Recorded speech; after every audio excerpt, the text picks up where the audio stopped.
15,000 अग्रिम शासन निर्णय आलेला आहे। कागदपत्र काय लागतील पूर्ण व्हिडिओ पहा।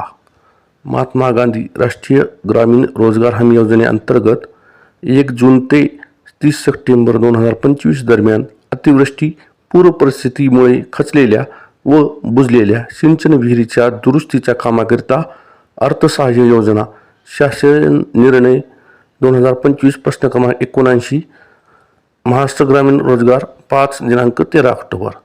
आता कागदपत्र पाहू आपण। 1 लाभार्थी यांनी ग्रामपंचायतीला केलेला विनंती अर्ज।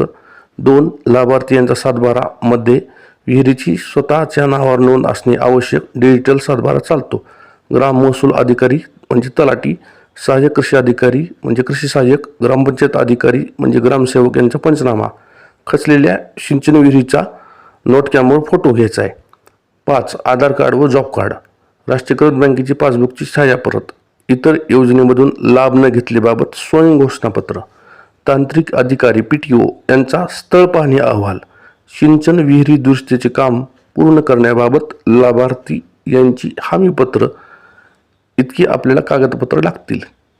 तसेच सिंचन विहीर दुरुस्ती पूर्वीचा व दुरुस्तीनंतरचा जिओ टॅगिंग फोटो, सिंचन विहीर दुरुस्ती कामाचा सहाय्यक कृषी अधिकारी, कृषी सहाय्यक व तांत्रिक सहाय्यक म्हणजे PTO यांचा काम पूर्णत्वाचा दाखला, या गोष्टीची पूर्तता झाल्यानंतर आपल्याला अग्रिम 15,000 रुपये आपल्या नावावर पडणार आहे। त्यानंतरचे 15,000 रुपयासाठी जवळच्या गटविकास अधिकारी कार्यालयाशी संपर्क साधावा, जेणेकरून आपल्याला सुलभ रीतीने कागदपत्र जमा करून आपल्याला या योजनेचा लाभ घेता येईल। व्हिडिओ आवडल्यास व्हिडिओला लाईक करा, सबस्क्राईब करा।